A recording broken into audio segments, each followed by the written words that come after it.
Hi Scorpio, kumusta po kayong lahat? So ayan Scorpio, maraming salamat po sa walang sawang pagsubaybay sa ating pong mga reading. And kung ikaw ay bago pa lang sa ating channel, mag-subscribe na po kayo. Then i-click mo na rin yung ating notification bell para lagi kang updated sa ating mga bagong upload. Okay? So guys, sa mga interested sa ating private reading, nasa description box below lang po yung link. Message lang kayo. Tignan natin Scorpio, ano ba yung mga possible na ganap sa inyo this week? Dito muna tayo sa message sa inyo ni Universe. Okay, Scorpio.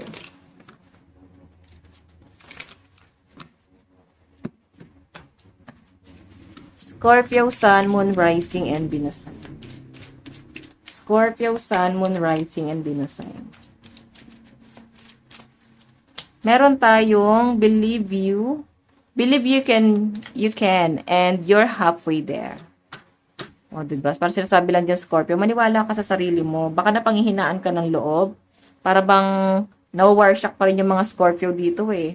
Parang, eto na ba talaga ako? Ito na ba talaga yung buhay na meron ako? Yung tipong parang bigla ka nagkaroon ng amnesia. Ganun yung parang biglang atake sa akin na napifeel ko rito, Scorpio. So, by the way, yung message sa inyo ni Universe is maniwala kang kaya mo. Okay? Kasi, pwedeng doon sa kalahatian ng inyong paglalakbay, sa kalahatian ng inyong journey, pwede matatanaw mo nang may progress pala talaga. 'Di ba? So, by the way, tingnan natin. Scorpio. Ano po yung mga possible na ganap kay Scorpio this week? Meron tayong The Magician. Ayan, parang todo kayo ng mga Scorpio this week, ah. Nakikita ko yung sipag, dedikasyon, ng mga Scorpio dito. The Magician energy ka po, oh.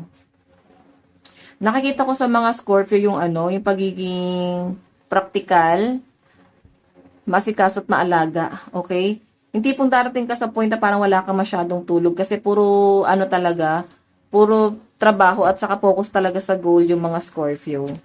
Okay, sobra-sobra sa pagiging masipag to, ha. Okay, The Magician, no? Doble kayod. Parang meron kayong pinag-iipunan or pinaghahandaan. So, by the way, meron tayong The Hierophant. Hierophant energy. So, ito guys, pag-uusap, plano. I think sa connection yung dalawa ng person mo, pwedeng pag-uusapan nyo na ano yung mga pwede nyo planuhin sa future or ano yung mga nilook forward nyo. So, maganda yan, lalo na sa mga mag-partner, no? Nakapokus kayo guys sa inyong resources na parang hindi tayo pwede ma-stuck lang dito, kailangan meron tayong ibang plano. Magaling guys, magaling yung partner mo dito kung may karelasyon kayo guys. Siya tong mas mas matalino pagdating sa pagmamanage, I think sa business. Okay, so may abundance ako nakikita. Maganda tong connection nyo na to. Possible na mag-work talaga. Kung naman yung mga plano nyo. Syempre, sa umpisa pa lang to, Page of Pentacles, hindi pa masyado makikita yung progress. Pero may nakikita ko dyan guys, kung magkaroon man guys ng struggle, sobrang konti lang. Okay, malalaman mo or mararamdaman mo na talagang may patutunguhan tong ginagawa mo. Or sisimulan mo. So, by the way, additional message.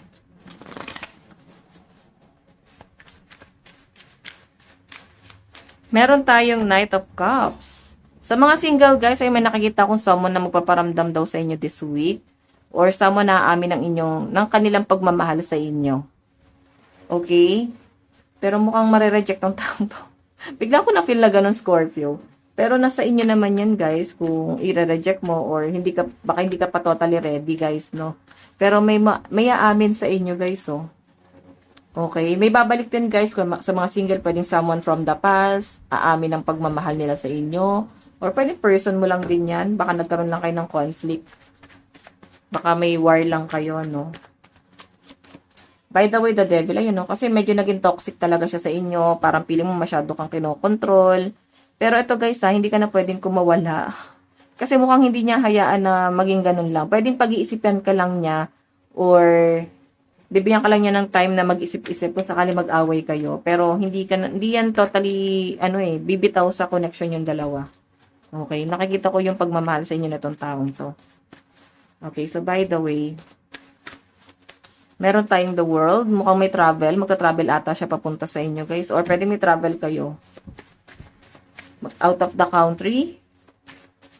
Or baka kayo ay mag-outing. Baka ngayon lang kayo mag-outing, no? Yung iba kasi natapos na, no? May sumabay nung Semana Santa, guys. Kasi as in, ang daming tao. Pero ito mukhang kayo ay may outing. Ganap. So, by the way, meron tayong Empress. O, diba? Abundance to. So, alam nyo, guys, kung may tampuhan kayo ng partner nyo, guys, so nakikita ko mukhang ito ay magkakaroon ng kapatawaran naman daw this week. So, nakikita ko dito, pwede niyang ipangako sa inyo yung assurance na gusto mo talaga or hinihiling mo. Nakikita ko naman sa partner mo yung yung gusto kanyang pahalagahan pero hindi niya na talaga magawa. Pero may effort to. Yung energy ng iba sa inyo guys, sa mga in relationship dito, mas nakapokus kayo sa business.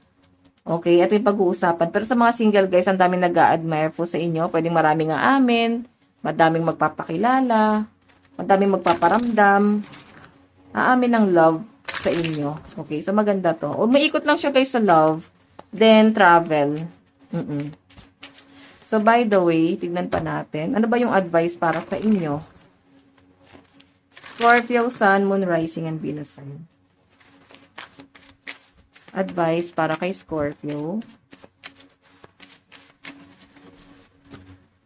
You're very close to achieving your goal. Diba? Sabi ko sa inyo pagpatuloy nyo lang guys yung pagiging masipag at saka yung dedikasyon mo dun sa gusto mong simulan. Kasi sinasabi rito na mukhang malapit ka na dun sa gusto mong ma-achieve sa buhay mo. Sobrang lapit mo na dun sa goal mo sa buhay. Though, pwede magiging frustration mo lang, pwedeng ang tagal mo na ba't parang walang progress. Pero sa nakikita ko naman dito, Scorpio, meron talaga siyang patutunguhan. Okay? Huwag mo lang siyang bibitawan, huwag ka lang panghihinaan ng loob. Ngayon, kung napipil mo na parang hindi na para sa'yo to, at least magkaroon ka ng pwedeng ibang plano. Okay? Pag mo susukuan, no, parang ang ganda ng nakikita kong kapalaran mo dyan. Dito sa sinusimulan mo Okay, so by the way, Scorpio, ito lang po ang inyong reading. Maraming salamat. God bless and love you all. Bye-bye.